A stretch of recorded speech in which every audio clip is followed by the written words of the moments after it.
1. Felicity Thorne, Rosewood residence. 2. Clara Thorne, Fairfield residence. 3. Beatrice Thorne, London residence. A third wife. A third life. Simon hadn't just been leading a double life, he was leading a triple one. Beatrice was listed with an address in an expensive part of London. He had been traveling for work to Europe twice a year for the last decade. Now I knew why. "It's a lot to take in, isn't it?" The voice was female, sharp, clear, and coming from directly behind me. I spun around. Standing there was a woman in a long, camel-colored trench coat. She looked around 50 with silver-streaked hair pulled back in a tight professional bun. She held an umbrella in one hand and a takeaway coffee in the other. "Blue ink?" I asked, my voice barely a whisper. The woman sat down on the bench next to me. She didn't look like a spy or a criminal. She looked like a high-level executive. "My name is Eleanor," she said, taking a sip of her coffee. "I was Simon's mentor 15 years ago. I'm the one who taught him how to hide money. But I didn't teach him to steal it from me." "He stole from you." "He embezzled $500,000 from my private firm," Eleanor said, her eyes turning cold. By the time I realized what he had done, he had already built his little empire of wives.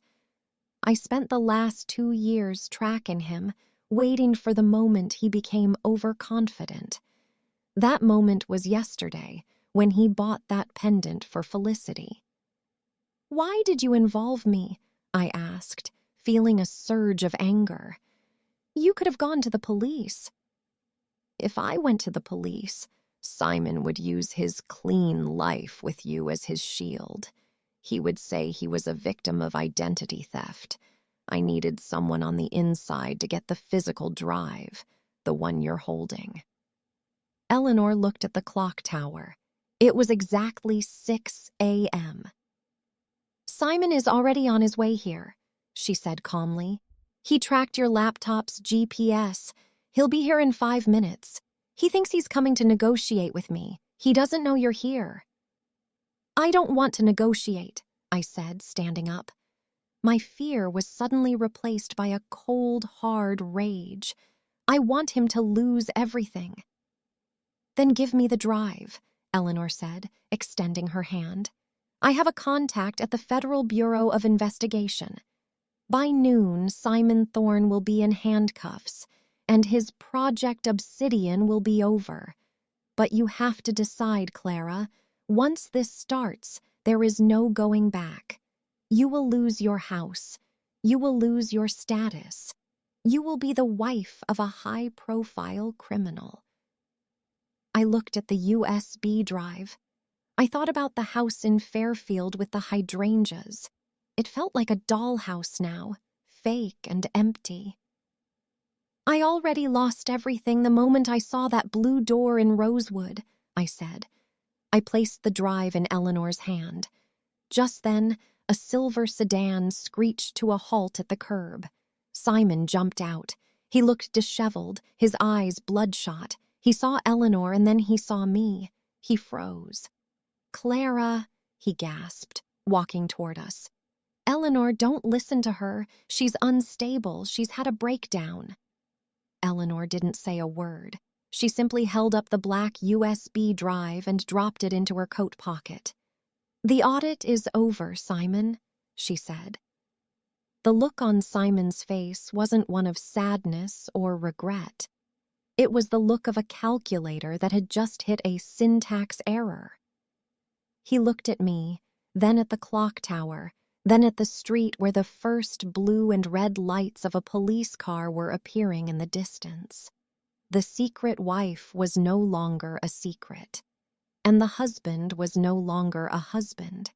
He was just a man standing in the rain, waiting for the numbers to finally stop adding up. The sound of a police siren in the early morning is different from any other noise. It is sharp, cold, and final. As the two patrol cars pulled up to the curb, the blue and red lights reflected off the glass of the clock tower, painting Simon's pale face in rhythmic flashes of color. Simon didn't run. He was a man of logic, and he knew that on the open pavement of a city square, there was nowhere to go. He stood paralyzed, his hands hanging limp at his sides. "Simon Thorne?" one of the officers asked, stepping out of the vehicle. Simon looked at me. His eyes weren't filled with the love I had seen for 6 years. They were filled with a cold, calculating resentment. "You have no idea what you've done, Clara," he hissed. "You've destroyed the lives of 3 families today, not just mine." "You destroyed them years ago, Simon," I replied, my voice steadier than I ever imagined it could be. "I'm just the one who turned on the lights." Eleanor stepped forward, her professional mask as hard as stone. She handed the officer a small folder of documents she had pulled from her trench coat. "I am Eleanor Vance, a licensed investigator. I have evidence of multi-million-dollar embezzlement and wire fraud. The primary evidence is on the drive in my possession." As the officer reached for Simon's wrists to click the handcuffs into place, I felt a strange sensation. I expected to feel triumph. I expected to feel a surge of joy. Instead, I felt a profound sense of mourning. I wasn't just watching a criminal get arrested. I was watching the funeral of the man I thought I loved. "Wait," I said, stepping toward him as they began to lead him to the car. The officers paused. Simon looked at me, a tiny spark of hope appearing in his eyes. Maybe he thought I would change my mind. Maybe he thought I would beg them to stop. "The girl," I said. "Lydia, does she know? Does she know who you really are?" Simon's face cracked. For the first time that morning, he looked human. A single tear tracked through the grime on his cheek. "She thinks I'm a prince," he whispered. "She thinks I spend my days building castles for people." "Then she's the only person you didn't lie to," I said, "because to her you were real. To the rest of us, you were just a ghost." They put him in the back of the car and drove away. Eleanor turned to me, her expression softening for the first time. "It's over, Clara. The FBI will take over from here. They will freeze every account, including yours. You'll need a lawyer, a good one." "I don't have any money for a lawyer, Eleanor. You know that." "I know," she said, reaching into her pocket and handing me a business card. "Call this man. He's a specialist in spousal protection. Tell him I sent you. He'll work pro bono for free." I took the card. "Why are you helping me? You got what you wanted. You got your revenge." Eleanor looked up at the clock tower, which was now fully illuminated by the morning sun. "Because 15 years ago, I was exactly where you are. I let a man like Simon take everything from me because I was too afraid to look in the attic. You weren't afraid. You deserve a second chance." She walked away, disappearing into the crowd of commuters emerging from the subway station. I was alone. I stood in the middle of the city, my clothes soaked, my life in ruins, and my husband in a jail cell. I pulled my phone out of my pocket. I had dozens of missed calls from the Rosewood house. Felicity. I hesitated, my finger hovering over the screen. I could delete her number. I could walk away and never think about Rosewood again. But I thought about the pink bicycle with the white tassels. I thought about the little girl who thought her daddy built castles. I pressed call. The phone rang twice before a woman's voice answered. She sounded panicked, her voice high and breathless. "Simon? Simon, is that you? The gate guard said a woman was here. He said someone was asking questions. Are you okay?" I closed my eyes, a tear finally escaping and running down my nose. "This isn't Simon," I said softly. "My name is Clara. I think we need to talk." The silence on the other end of the phone was like a physical weight. I could hear Felicity's ragged breathing, and in the background the faint, happy giggle of a child. "Who is this?" Felicity finally whispered. Her voice was trembling. "How do you have this phone? This is Simon's private work line." "I am Clara," I said, leaning against a cold brick wall in the city. "I am the woman who lives in the house in Fairfield. I am the woman Simon has been coming home to for 6 years." There was a sharp gasp. I heard the sound of a door closing. She was moving away from the child. You're the stalker. Simon told me about you. He said a woman from his past was obsessed with him. He said you were dangerous." I almost laughed, but it came out as a sob. "Is that what he told you? He's very good at stories, isn't he, Felicity? Simon was arrested 10 minutes ago. He is being charged with grand larceny and fraud. If you don't believe me, turn on the local news in an hour. But more importantly, look in the glove box of the white car in your driveway." "Why?" "Because that's where he keeps the emergency passport," I said. "The one with a different name. He was planning to leave both of us, Felicity. He was going to London to be with a woman named Beatrice." I heard a muffled sob from her end. The wall of denial was starting to crumble. "I have a daughter," she choked out.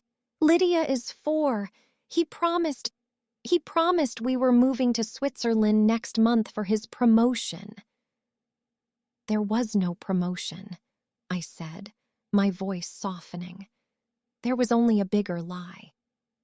Felicity, the police are going to come to your house. They are going to seize the cars and the furniture. You need to take Lydia and go to someone you trust, now." "I have no one," she cried. "Simon told me my family was toxic. He convinced me to stop talking to them 3 years ago. I have no money of my own. He handles everything." It was a classic pattern of isolation. Simon hadn't just stolen money, he had stolen our independence. "Listen to me," I said firmly. "I am going to get a taxi. I am coming to Rosewood. I don't have much, but I have a lawyer's name and I have the truth. We are going to sit down and we are going to figure out how to protect that little girl." "Why would you help me?" Felicity asked. "I'm the woman who took your husband." "No," I replied, looking at my reflection in a dark shop window. "You're the woman he used to replace me. We aren't enemies, Felicity. We are the evidence." I hung up and signaled for another taxi. As I rode back toward the gated community of Rosewood, the sun finally broke through the clouds. The light was harsh and unforgiving, showing every crack in the pavement and every piece of trash in the gutter. When I arrived at 42 Silver Lane, the gate guard, Gideon, didn't stop me. He looked at me with a mix of pity and confusion. He had seen the police reports coming through on his tablet. I walked up to the front door of the cream-colored farmhouse. The door opened before I could knock. Felicity stood there. She looked older than she had through the window. Her eyes were red and swollen, and she was clutching a small stuffed rabbit. Behind her, Lydia was sitting on the floor playing with blocks, unaware that her prince was in a jail cell. Felicity looked at me, really looked at me, for the first time. We were different in many ways, but we had the same hollow look in our eyes. "He bought me this pendant on Tuesday," she said, touching the diamond at her neck. Her hand was shaking. "He told me it represented our unbreakable bond." "He bought it with stolen money, Felicity," I said gently. But the bond between us, that's to have to be real, because we are the only ones who can tell the world who Simon Thorne really is. We sat at her expensive kitchen table, the table Simon bought with lies, and started to talk. For the next 4 hours, we compared notes. We realized that when he was working late for me, he was with her. When he was at a conference for her, he was with me. And the 3 weeks every year he disappeared, those belonged to Beatrice in London. By the time the afternoon sun began to set, we weren't 2 wives fighting over a man. We were 2 survivors planning a revolution. As the sun dipped below the horizon, the reality of our situation became even darker. Felicity and I were sitting in a house that technically didn't belong to her, surrounded by memories that were all based on a script written by a criminal. "We have to find her," I said, looking at the list Eleanor had given me. "Beatrice. If Simon was arrested, she's sitting in London right now, waiting for a husband who will never arrive." Felicity wiped her eyes and looked at my laptop. "How? We don't even have her phone number, just an address in Chelsea." I looked at the Project Obsidian files again. I noticed a recurring payment to a British airline. But there was something else. A shared cloud storage account linked to an email address, b.thorn.design@ukmail.com. "She's a designer," I whispered. I searched the name Beatrice Thorne on professional social media sites. Within seconds, a profile appeared. There she was. Beatrice, a sophisticated woman with short blonde hair and a confident smile. She looked older than Felicity and me, perhaps in her late 40s. Her profile headline read, "Interior Architect, Creating Homes for a Lifetime." The irony was painful. She created homes for a lifetime, while the man she called her husband was destroying 3 of them. "I'm going to email her," I said. "It's better she hears it from us than from the London Metropolitan Police." I began to type. This wasn't a translation task or a business email. It was a lifeline. Subject: regarding Simon Thorne. Urgent and personal. Dear Beatrice, my name is Clara. I am writing to you from Connecticut. This is the hardest message I have ever had to send. Simon was arrested today for massive financial fraud. But that is not the only reason I am contacting you. I am his wife. I am sitting in a kitchen right now with another woman, Felicity, who also believed she was his wife. We have just discovered your name in his private files. We are not looking for a fight. We are looking for the truth. Simon is not who you think he is. Please, if you see this, contact me. We need to stand together." I hit send. The message sent notification felt like a small explosion in the quiet room. Suddenly, there was a loud knock at the front door. Felicity jumped, grabbing Lydia's hand. We both looked at the window. 2 men in dark suits were standing on the porch. They weren't police officers. They were wearing badges from the Internal Revenue Service, IRS. "They're here for the house," Felicity whispered, her face turning pale. "Stay here," I said. I walked to the door and opened it just a crack. "Can I help you?" "We are looking for Mrs. Thorne," the taller man said. He looked at a clipboard. "This property is under a federal seizure warrant related to the investigation of Simon Thorne." "There is a small child in this house," I said, my voice cold. "You are not taking this home tonight. We have a lawyer and we will be out by Monday, not a second before." I didn't actually have a lawyer yet, but I used the same Thorne confidence Simon had used on me for years. It worked. The man sighed and handed me a thick stack of papers. "Monday at noon, ma'am. After that, the locks will be changed." I closed the door and leaned against it. We had 48 hours. 48 hours to find Beatrice, secure the USB evidence, and figure out how to survive. Just as I turned back to the kitchen, my laptop made a ping sound, an incoming video call. The caller ID showed a London area code. I looked at Felicity. She nodded, her eyes wide with fear and curiosity. I pressed the green button. The screen flickered to life. A woman appeared. She was sitting in a dark, elegant room filled with architectural sketches. Her eyes were sharp, but her face was ashen. "I'm Beatrice," she said. Her British accent was refined but shaky. "I just saw your email. I also just saw the news on the BBC. Who are you people? And why is my husband in a New York jail?" The circle was complete. The three Mrs. Thornes were finally face to face. The three-way call lasted through the night. As the sun rose in London and set in Connecticut, the full scale of Simon Thorne's deception was finally laid bare. Beatrice, the first wife, revealed that she had married Simon 15 years ago.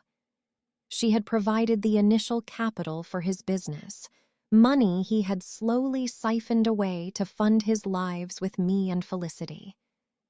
"He didn't just steal my money," Beatrice said, her voice echoing through the speakers. "He stole the years I could have spent with someone real, but he won't steal my future." That night, a pact was formed. We were no longer victims of the same man. We were the architects of his downfall. On Monday morning, as the IRS agents returned to Rosewood, Felicity and I walked out of the house together. We didn't leave with the furniture or the jewelry. All of that was tainted by Simon's crimes. We left with our dignity. Eleanor's lawyer worked tirelessly. Because the three of us stood together as witnesses, the government agreed to a settlement. A small portion of the recovered offshore funds, money Simon had intended for his own escape, was placed into a trust for Lydia's education and to help Felicity and me get back on our feet.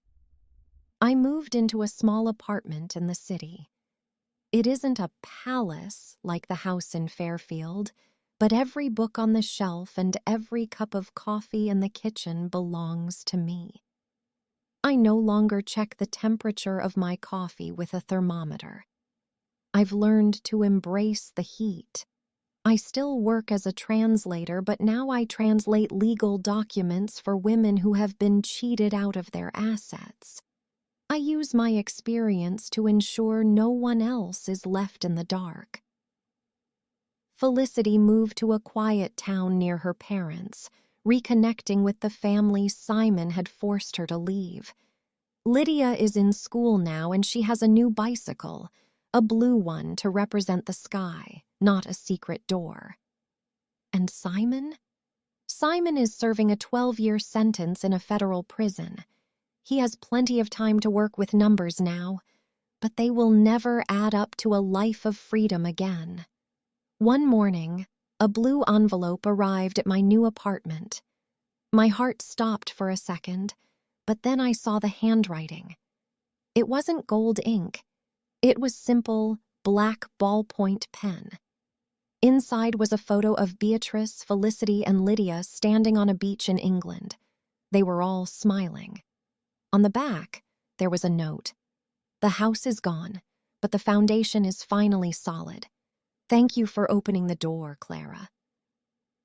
I put the photo on my fridge and walked to my window. The sun was shining, and for the first time in my life, I didn't need to know what was coming next.